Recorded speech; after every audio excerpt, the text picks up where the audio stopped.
دوستو ہم یہ جانتے ہیں کہ آپ کو یقین نہیں آئے گا اور آپ یہ سن کر بہت ہی زیادہ حیران بھی ہوں گے کہ ایسا کیسے ممکن ہو سکتا ہے کہ ایک دلہن اپنی ہی رخصتی کے دن اپنے بچے کو جنم دے۔ آپ کے ذہن میں بہت سے سوال آ رہے ہوں گے کہ بچے کی پیدائش پر دولہے کے گھر والوں نے کیا رد عمل دیا ہوگا اور انہیں شادی سے پہلے یہ کیسے معلوم نہیں ہوا کہ دلہن حاملہ ہے۔ یہ عجیب و غریب اور انوکھا واقعہ کب اور کیوں پیش آیا اور پھر دلہن کے ساتھ کیا معاملہ ہوا، دلہن کے گھر والوں کا کیا رد عمل تھا۔ آج کی اس ویڈیو میں اس واقعے کی ویڈیو فوٹیجز کے ساتھ ساتھ ان تمام پہلوؤں پر تفصیل سے بات کی جائے گی، اس لیے ویڈیو کو مکمل دیکھیے گا۔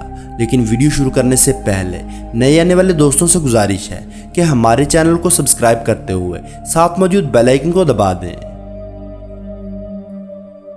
دوستو یہ انوکھی شادی کا واقعہ پاکستان کے شہر کراچی میں پیش آیا۔ یہ کہانی سائرہ اور علی کی ہے۔ سائرہ اور علی آپس میں چچا زاد کزن تھے، دونوں کے گھر ایک ہی گلی میں تھے، یا یوں کہیے کہ گھر بالکل ساتھ ساتھ موجود تھے۔ علی کا رشتہ بچپن میں ہی سائرہ کے ساتھ طے ہو گیا تھا، لیکن دونوں خاندانوں میں یہ بات طے پائی تھی کہ پڑھائی ختم ہوتے ہی ان دونوں کی شادی کر دی جائے گی۔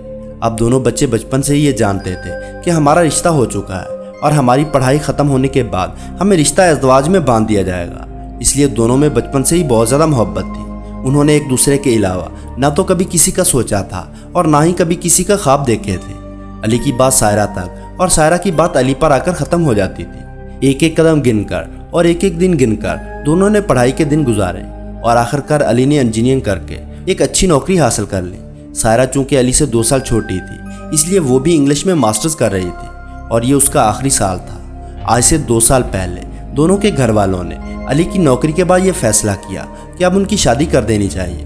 اس پر دونوں خاندان بیٹھے اور آخرکار یہ طے پایا کہ اسی سال چھوٹی عید یعنی عید کے چوتھے دن شادی کی تقریب رکھی جائے۔ تیاریاں شروع کر دی گئیں، لیکن قدرت کو کچھ اور ہی منظور تھا، اور ہوا یہ کہ کرونا وائرس آیا تو پورے ملک کے حالات تبدیل ہو گئے اور یہاں تک کہ شادی بیاہ کی تقریبات پر مکمل طور پر پابندی عائد کر دی گئی۔ لیکن علی کی ضد تھی کہ شادی ہونی چاہیے، چاہے سادگی سے ہی کیوں نہ ہو۔ اب مزید جدائی اور دوری برداشت نہیں کی جا سکتی۔ دونوں کے والدین چاہتے تھے کہ ان کی پہلی اولاد کی شادی ہے اور پھر دونوں بھائیوں کے بچوں کی آپس میں شادی ہے، اور اس شادی کی وجہ سے ان کا رشتہ زیادہ مضبوط ہو جائے گا، تو وہ چاہتے تھے کہ وہ پورے خاندان کی موجودگی میں دھوم دھام سے یہ شادی کریں۔ لیکن اس کے لیے کرونا وائرس کے باعث ہونے والے لاک ڈاؤن نے بڑی رکاوٹیں کھڑی کر دی تھیں۔ دونوں بھائی بیٹھے، آپس میں بات چیت ہوئی اور آخرکار بات یہاں آ کر ختم ہوئی کہ مقررہ تاریخ پر نکاح کر دیا جائے گا اور جیسے ہی حالات بہتر ہوں گے تو اس کے بعد پھر رخصتی کر دی جائے گی۔ لہٰذا 2020 کی عید الفطر کے چوتھے دن گھر میں ہی نکاح کروا دیا گیا۔ نکاح کی تقریب میں علی اور سائرہ دونوں کے خاندان کے علاوہ قریبی لوگ موجود تھے۔ نکاح کے 3 ماہ بعد سائرہ کی اچانک سے طبیعت خراب ہوئی۔ ڈاکٹر کو چیک اپ کروانے کے بعد معلوم ہوا کہ سائرہ 2 ماہ سے حاملہ ہے۔ یہ خبر دونوں خاندانوں پر پہاڑ بن کر گری۔ دونوں بچوں کی شامت آ گئی۔ والدین غصے میں آ گئے اور ان دونوں کو کوسنے لگے کہ جہاں اتنے سال صبر کیا وہاں چند ہفتے یا چند مہینے اور صبر کر لیتے تو کون سی قیامت آ جاتی۔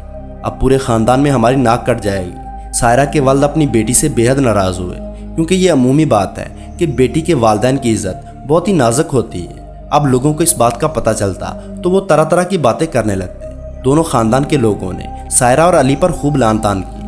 علی اور سائرہ کی دادی نے یہاں پر اپنے دونوں بیٹوں کو بٹھایا اور انہیں یہ سمجھایا کہ دیکھو غلطی تو بچوں سے ہوئی ہے، لیکن وہ نکاح میں تھے، لہٰذا یہ گناہ نہیں ہے، اس لیے ضروری یہ ہے کہ اب جلد از جلد رخصتی کر دی جائے۔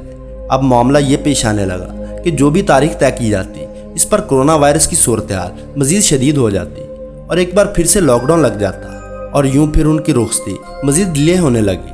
آخرکار اس صورتحال سے گزرتے ہوئے جب سائرہ حمل کے 7ویں ماہ میں پہنچی تو وہ دن آیا کہ جب ان کی رخصتی ہوئی، اور سب اس حوالے سے مطمئن تھے کہ ابھی بچے کی پیدائش میں 2 ماہ کا وقت باقی ہے، لہٰذا ہم فوری طور پر اب رخصتی کروا لیتے ہیں۔ لیکن دوستو ہونا تو وہی تھا جو قدرت کو منظور تھا۔